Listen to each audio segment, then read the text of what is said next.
So in the last class, we were talking about the design of plate fitteds using intermediate transfer stiffeners, and we have gone through the steps up to the process of designing of end bearing stiffeners, and then we have got the final values of the dimensions of the end bearing stiffeners, that is 190 mm width and 20 mm is the thickness of the end bearing stiffeners.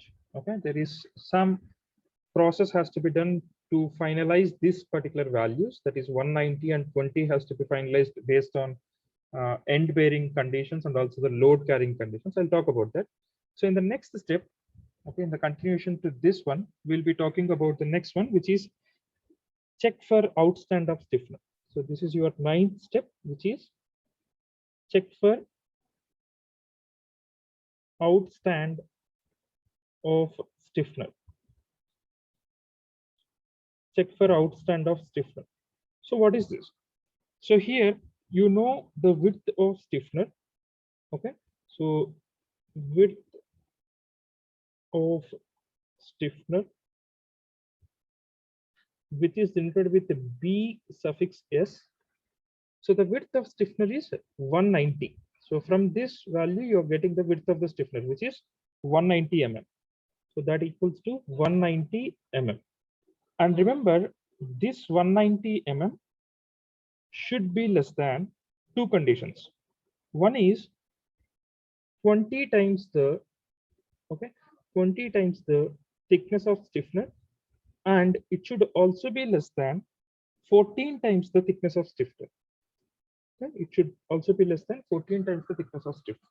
So these conditions has to get satisfied in order to find out whether the outstand of the stiffener is within the limits or not.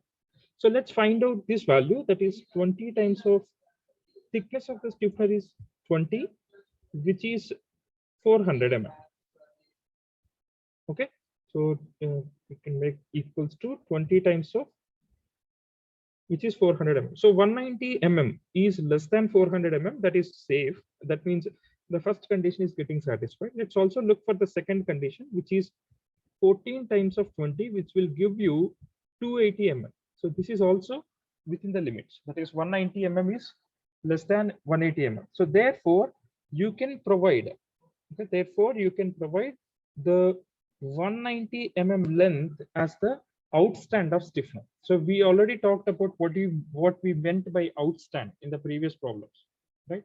So if you provide 190 mm of outstanding length for stiffness, that will be sufficient enough to take care of the loads as well as moments. Okay, so this is the ninth step. And in the next step, we'll be calculating the buckling capacity of the stiffener.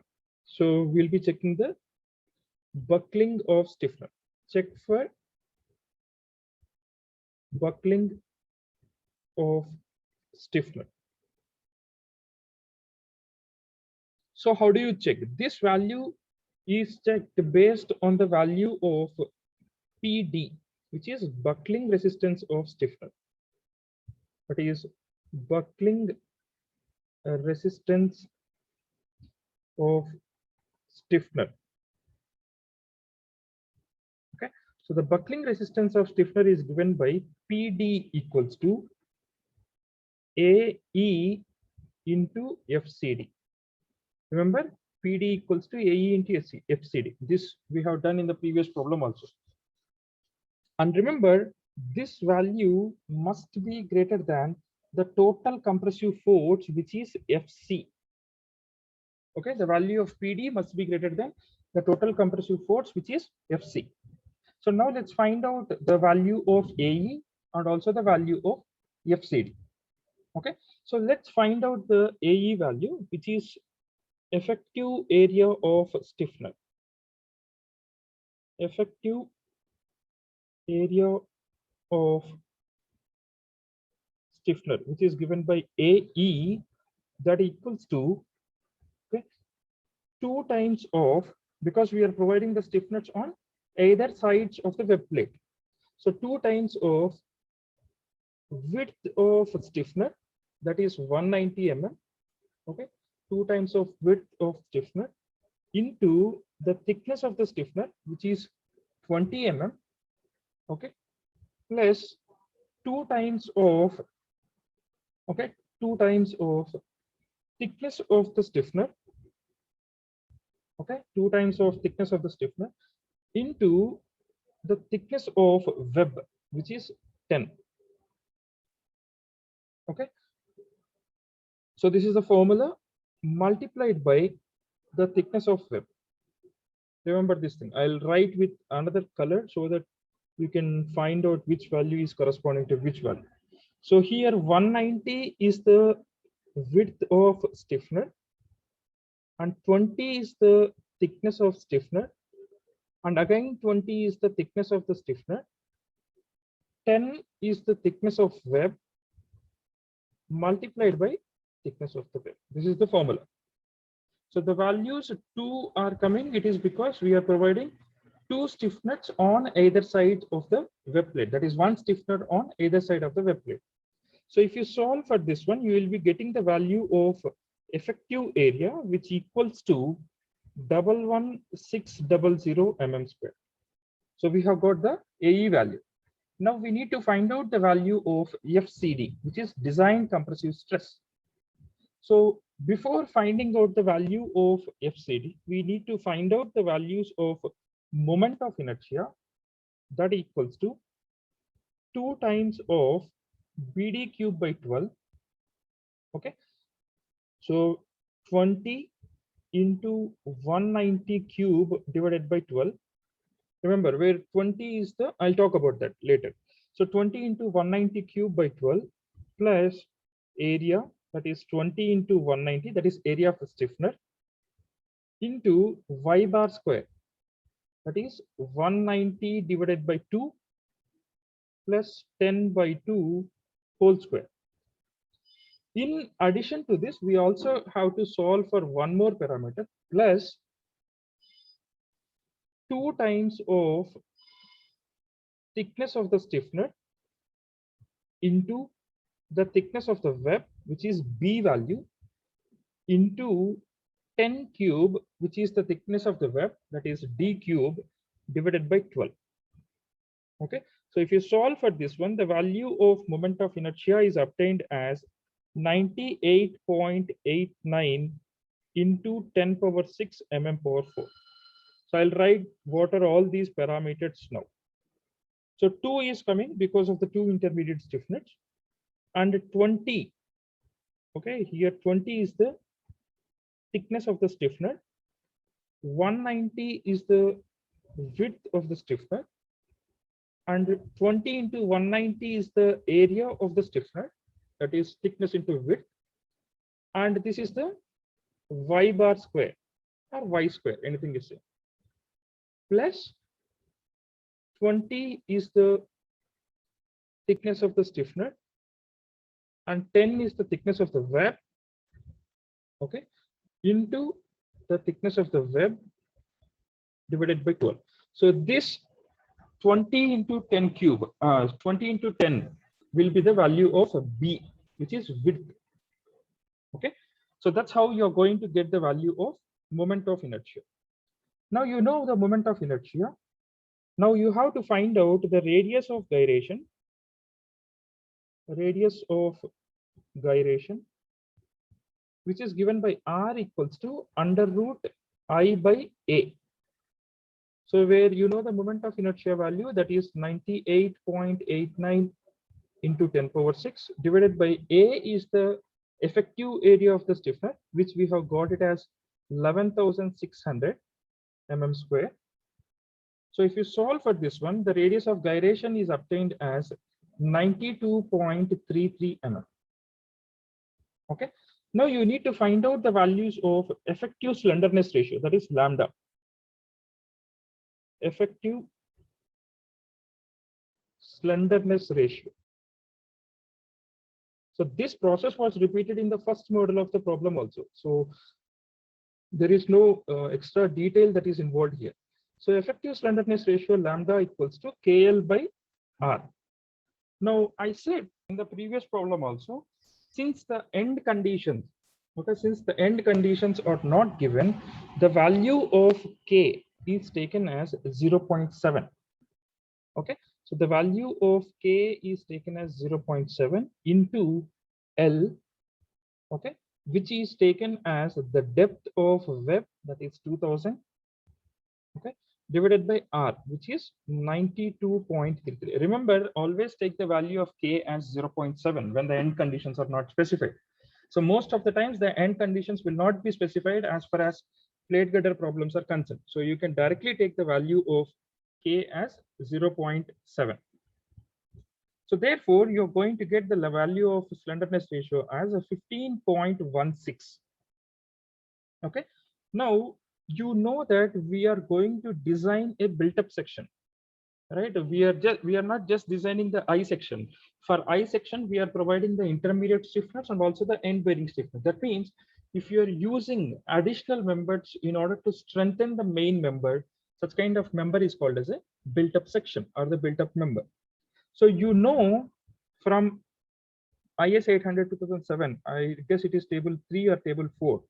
So from IS 800 2007, okay, if you remember the table number, you can write down that. From IS 800 2007, built-up sections belongs to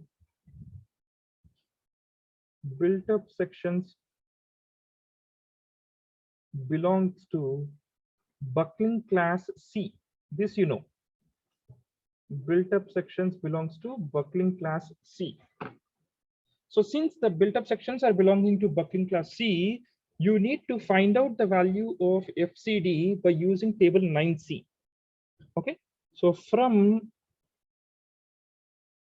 table 9C of IS 800 2007, okay, for lambda equals to 15.16, you need to find out the value of FCD, which is design compressive stress. So how will you find out? You're going to check the table 9C and then you're going to interpolate the value, and finally you're going to get the value of FCD. So after doing proper interpolation and all, the FCD value is obtained as 225.45 megapascals or newtons per mm square. Anything is same. Okay, so this interpolation you try to get it, and this will be the value which you will get ultimately. Okay, so therefore PD equals to, you know, the effective area, okay, which is 11,600 into FCD, which is 225.45. Okay, so if you solve for this one, you will be getting the value of PD as 2615.24 kilonewtons. And as I said earlier, this value must be greater than the value of total compressive force. So if you check down the previous step, the value of the total compressive force, which is FC, is obtained as, let me check the value, and then let us check this one. Yeah, see here you can see the value of the total compressive force is 2144.25 kilonewtons. So 2144.25 kilonewtons. So 2615 is greater than 2144, which is safe. That means the stiffener is safe in buckling. That means the stiffener will not get buckled. That's the whole concept. Okay, fine then. So this is the next step, and the following step will be the calculation for end bearing stiffener. Okay, so check for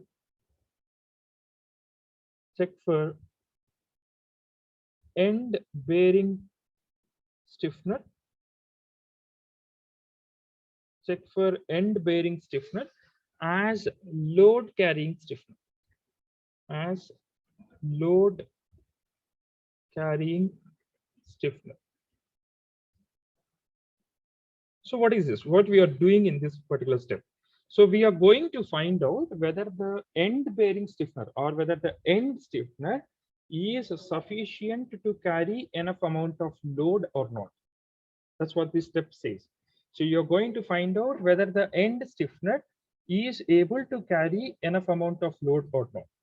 Remember, you might have a question that why we are doing for end bearing stiffener when in the problem it is asked to design using intermediate stiffeners. So when you are using intermediate stiffener, it is mandatory to go, I mean, it is mandatory to design the end stiffener also. Remember that. So now let's find out the local capacity of the web, which we have solved in the previous problem also.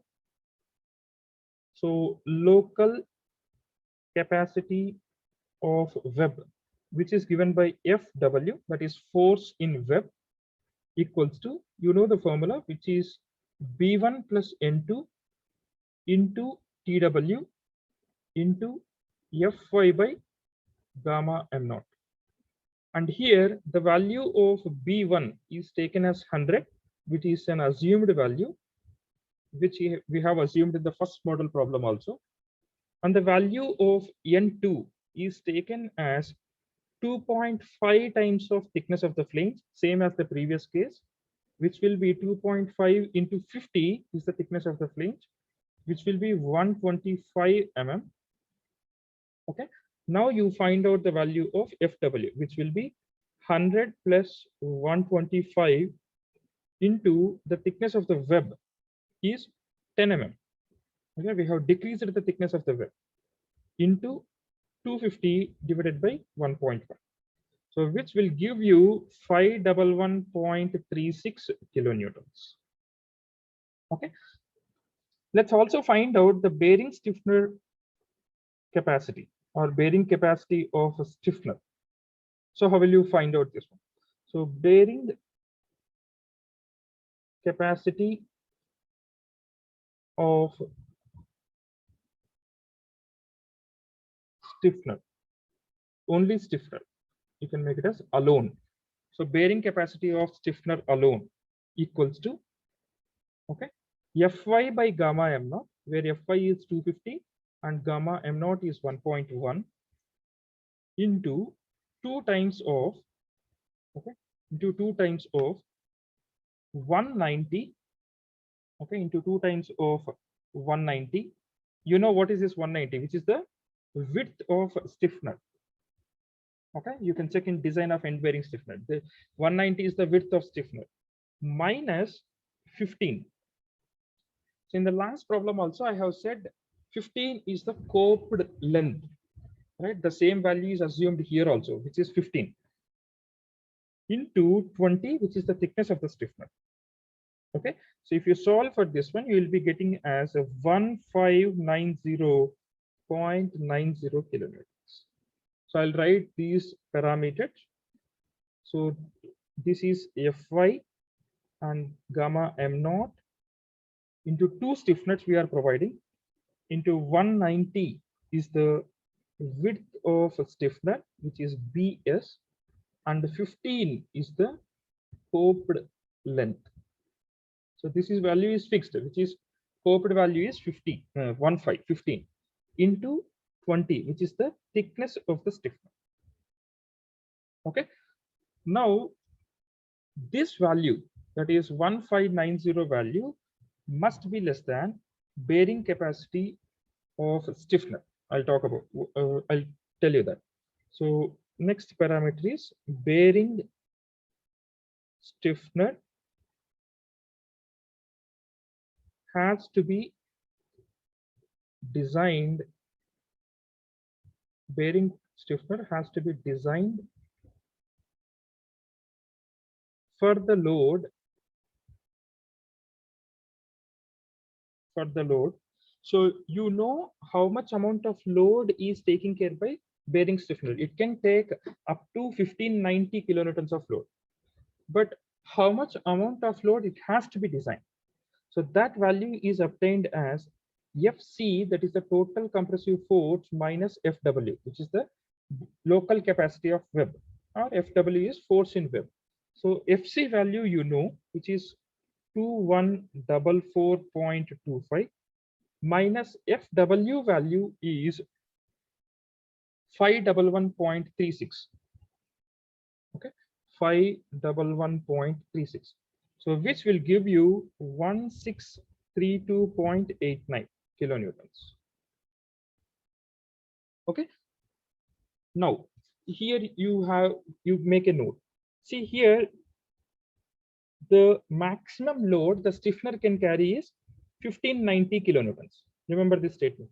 The maximum load the stiffener can carry is 1590 kilonewtons. But how much load it has to carry is 1632 kilonewtons. So you designed it for 1590 kilonewtons, but it has to carry 1632 kilonewtons. Okay, which is unsafe here. So the stiffener is not able to carry enough amount of load. So you designed it for 1590, but it has to carry a minimum of 1632 kilonewtons. So since the condition is not getting satisfied, so since 1590.9 kilonewtons is less than 1632.89 kilonewtons, okay, 1632.89 kilonewtons, the dimensions of the stiffener has to be revised. So the dimensions of stiffener has to be revised. So these kind of cases will appear in your exams also, because you might not get the exact values which are satisfying the condition. So if it is not satisfying the condition, don't consider you did wrong. It is not that way. Sometimes the conditions will not get satisfied. So if the conditions are not getting satisfied, obviously you have to go for the revision of the dimensions of the stiffness or the web or the flange dimensions. It can be anything. Okay. Now here, how will you revise these dimensions? So initially, so this condition is not getting satisfied, right? So since this condition is not getting satisfied, the problem will be in the dimensions of the stiffener. So if you revise the dimensions of the stiffener, then the problem gets solved. Now let's find out what is the original dimension of the stiffener. It is 190 by, so here you can see it is 190 by 20 mm. So you have to modify these dimensions now. So let's see how do you modify these dimensions. So initially you have the dimensions as 190 by 20. 190 is the width of the stiffener and 20 is the thickness of the stiffener. Now the thing is, how will you modify these dimensions? So one blind rule you can remember here is, don't change the value of the thickness. Okay, keep the thickness of the stiffener as a constant value. Okay, one thing which you can do is change the value of width of stiffener. Now question is, how will you change? Based on what condition you can change?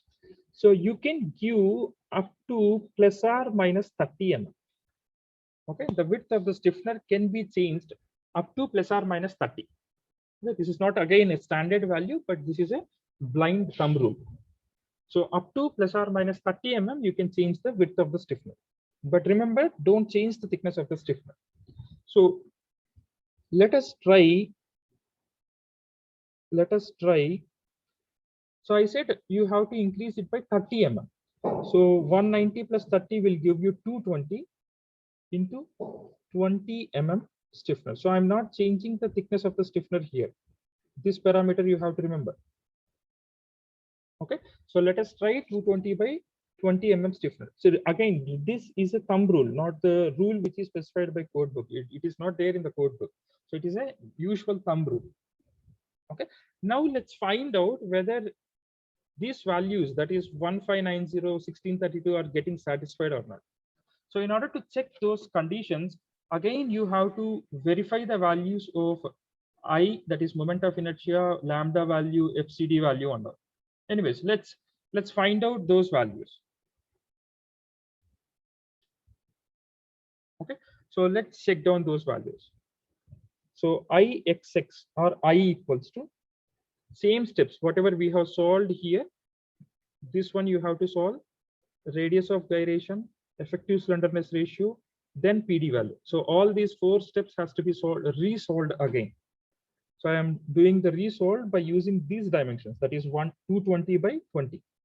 So here I have used 190 by 20. So I'm just changing those values to 220 and 20. So 2 times of 20 into 220 cube divided by 12. Okay. plus area of the stiffener, which is 20 into 220 into y bar square, that is 220 divided by 2, 220 divided by 2 plus 10 by 2 whole square plus, I told you this thing, that is 2 into 20 into 10 into 10 cube divided by 12. So the same things which I have written here, you can use the same parameters, whatever I have written here. Okay? The same things are repeating here. So finally, the value of I is obtained as 151.9 into 10 power 6 mm power 4. And similarly, you also have to find out the area of the stiffener, that is effective area, which is calculated as 2 times of 220 into 20. In the earlier case, it was 190 into 20. Now you have modified the dimensions of the stiffener, plus 2 times of 20 into 10 into 10. So the same things. So 12,800 mm square will be the area of the stiffener. So similarly, you have to find out the value of R, that is radius of gyration, which is root I by A. So if you solve for those values, you will be getting the radius of gyration as 108.93.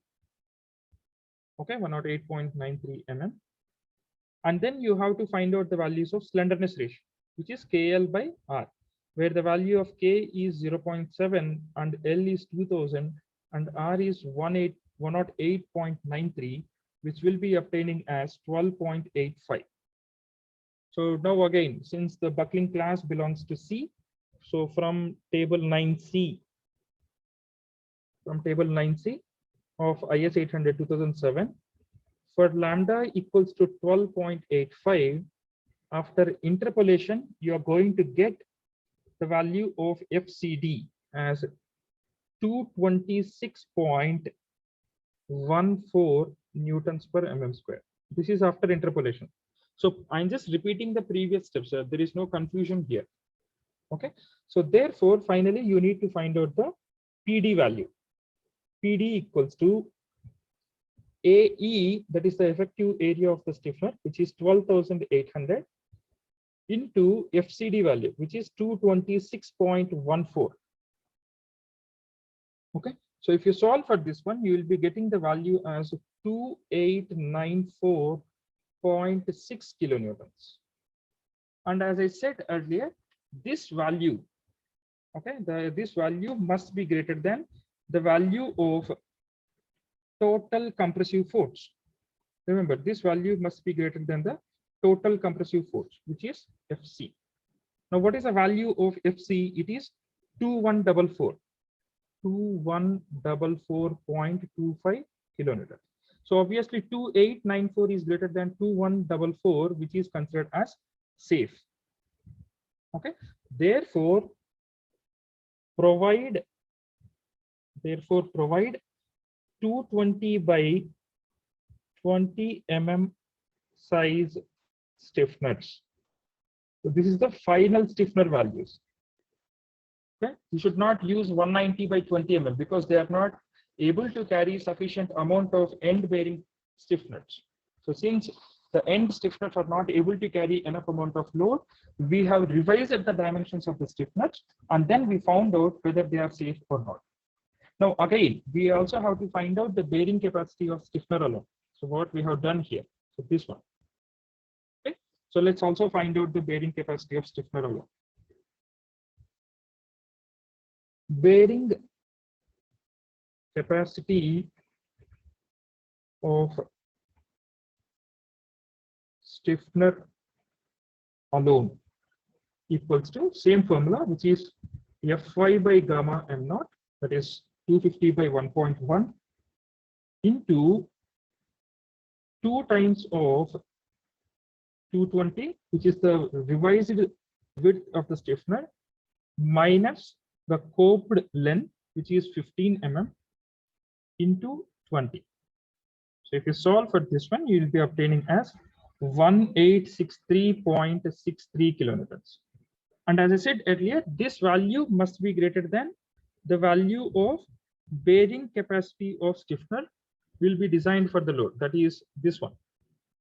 So it should be greater than this value, that is 1632.89 kilonewtons. So it is greater, that is 1632.89 kilonewtons. So that means it is safe. Okay, since here the condition is not getting satisfied, so this condition is not getting satisfied, I had to do all these steps. Okay, that's the reason why I have been insisting you, whatever the dimensions you are getting, don't take the exact dimensions. If you take the exact dimensions, you might have to revise the problem. So it's better to go for little greater values in order to save some time in the exam. Okay, so therefore stiffener is safe as bearing stiffener, that is end bearing stiffener. Okay, so now let's find out the next step, which is, I guess, 12th step. So far we have designed the end bearing stiffeners. Now we have to design the intermediate transfer stiffeners. That is our main motive here. So intermediate transverse stiffeners, or you can keep the heading as design of intermediate transfer stiffeners. Anything is same. So you can keep it as design of intermediate transfer stiffeners. So before we design the intermediate transfer stiffeners, we need to find out the value of C by D ratio. Okay, C by D ratio. We know the spacing between the stiffeners, which we have calculated in the early steps of this problem. The spacing of the stiffener is 2666.66, and D is the value of 2000, which is the depth of the web. So that is 1.33. And since C by D value is less than √2, okay, since C by D value is less than √2, the moment of inertia of a stiffener, that is intermediate transfer stiffener, the moment of inertia of intermediate transfer stiffener must be greater than or equals to 1.5 into d cube into tw cube divided by c squared. Okay, so since C by D value is less than √2, where √2 value is 1.414. Okay, 1.33 is less than 1.414. Since this condition is getting satisfied, the moment of inertia of the stiffener must be greater than this value, that is 1.5 into, where D is the depth of the web, which is 2000 cube, into the thickness of the web is 10, divided by C square, where C is the spacing of the stiffener, which is 2666.66 square. So which will be 168.75 into 10 power 4 mm power 4. Okay, now see here, you have got the intermediate transfer stiffness, moment of inertia of intermediate transfer stiffness, but you don't know the dimensions of the intermediate transfer stiffness, right? You don't know the dimensions of the intermediate transfer stiffness. Now, how will you find out the dimensions of the intermediate transfer stiffness? So there is a blind rule that says the width of intermediate transfer stiffness can range between 100 to 130 mm. Okay, the width of intermediate transfer stiffness can range between 100 to 130 mm, and the thickness of intermediate transfer stiffness can range between 10 to 12. That means it can be 10 or it can be 12. Don't take the even values, sorry, odd values like 11. Okay, so this is one of the blind rules to finalize the values of the dimensions of intermediate transfer stiffness. So the width of intermediate transfer stiffness can go from 100 to 130 mm, and the thickness of the intermediate transfer stiffness can go from 10 to 12 mm. Okay, so we have to do the trial and error method by taking these dimensions. I'll show you how to do the trial and error method. So initially, let's try some value. Let's take some value and then let's try and we'll check whether they are safe or not. So I'm taking it. Let us try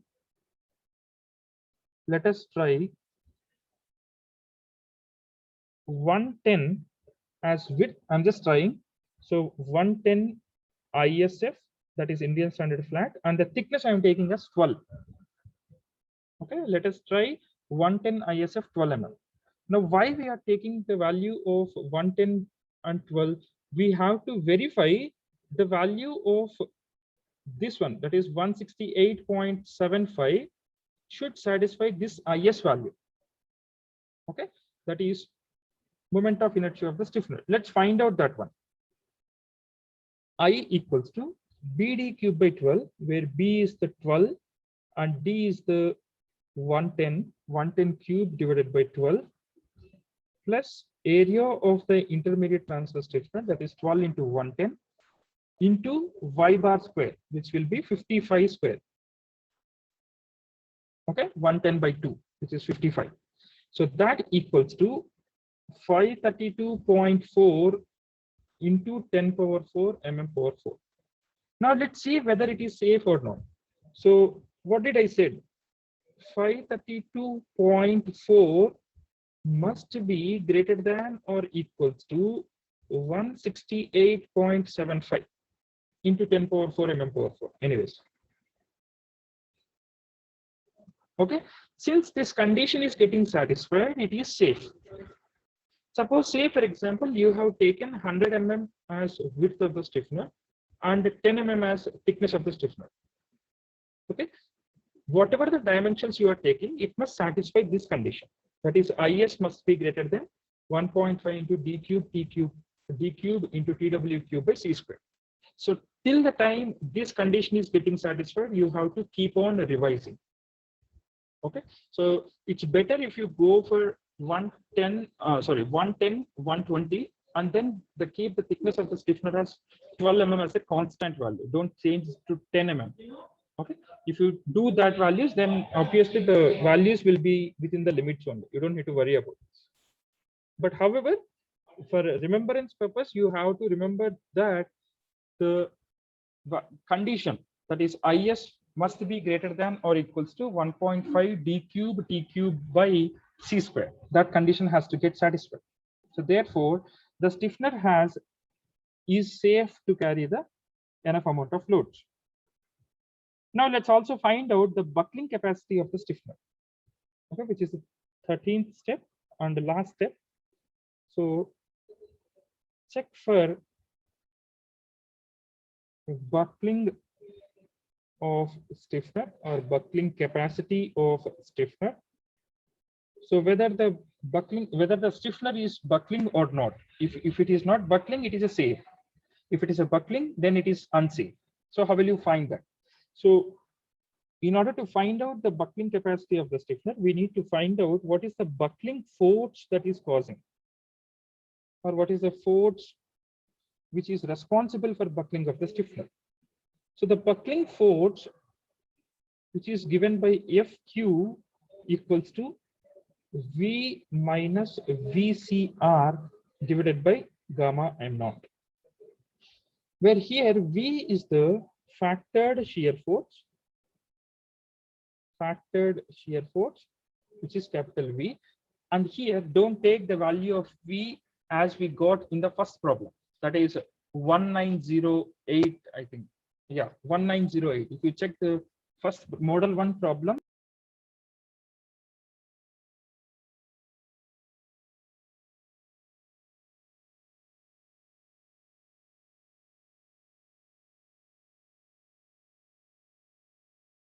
so here I was telling that in the buckling force, I mean in the calculation of the buckling force, don't take the value of V, which is the shear force value, as 1908 kilonewtons, which was calculated in the first model problem. Okay, by using WL by 2, we have got the maximum shear force values. So don't take that value, it is not correct. Okay, then what you have to take? So it has to be taken in a different way, or it has to be solved in a different way, which is 159. I'll talk about all these values once I write the things. 159 into 24 minus 2666.66 divided by 2. So if you solve for this one, it will be 1696.6 kilonewtons. This is the shear force value. Now, let me tell you what are these values. So here 159 is the total uniform factored load. I'll write it here. So total uniform factored load. So if you want, you can refer the first problem and then check down whether it is correct or not. Let me show you that value also. So 159 is the total uniform factored load. I'll show you that. So I was telling the value of 159 here. Okay, here 159, I said it is total uniform factored load. So let me go to the first problem and then show you what is the total uniform factored load. See here, you can see this one, 159. Okay, so this value has to be taken here. Okay, so please make sure total uniform factored load is 159 and 24 is the length of the girder or span of the girder, which is given in the question. So you can see in the question if you want. Yeah, so 24 meters of span, which is given, and 2666.66. That is the spacing of the stiffener. Okay, this is the spacing of the stiffener. So if you solve for that one, you will be getting the value of factored shear force. Now, by using this, you can calculate the value of FQ and also VCR, which we have already calculated, that is 686.9 kilonewtons. This we have calculated earlier. So therefore, buckling force FQ equals to V minus VCR, that is 1696.6 minus 686.9 divided by gamma m0, which is 1.1. If you solve for this one, you will be getting as 917.9 kilonewtons. So this is the total buckling force. Now you also have to find out moment of inertia of stiffener. So moment of inertia of stiffener, moment of inertia of stiffener about face of web. Okay, so how do you calculate this one? I equals to 12 into 110 cube, that is the modified intermediate transverse stiffener dimensions. Okay, you can check here. So we have tried this one, 110 by 12. So 12 into 110 cube divided by 12 plus area of the intermediate transverse stiffener, that is 12 into 110 into y bar square, which is 55 square, that is 110 by 2, plus the additional term which will be coming is 2 times of 200 into 10 cube divided by 12. 2 times of 200 into 10 cube divided by 12. Now the thing is, what is this 200 or how it is coming? It is obtained as 20 times of the thickness of web, where the thickness of the web is 10, therefore 200. And here 10 is the thickness of web. Okay, so that's how you have to calculate the value of a moment of inertia. So therefore, I equals to 535.7 into 10 power 4 mm power 4. And next you have to find out the area of a stiffener, which is A equals to 110 into 12, okay, which is the dimensions of the intermediate stiffener, plus 2 into 200 into 10, where 200 again is the 20 into t cube term. Okay, 200 is 20 into t cube and t10 is again tw. So it is obtained as 5320 mm square Now you have to find out the radius of gyration, which is I by A, that is 535.7 into 10 power 4 divided by 5320, which you will be getting as 31.73 mm. And then the slenderness ratio has to be calculated, which is KL by R. And the value of K is taken as 0.7. And L is the depth of the web. And R is 31.73, which will be 44.12. And you have to find out the buckling class, and then FCD value has to be determined. So from table 9C of IS 800-2007, for lambda equals to 44.12, the value of FCD has to be calculated by interpolation. So after doing the proper interpolation, the final value is obtained as 191.82 newtons per mm square. So finally, you have to find out the buckling resistance of stiffener. So buckling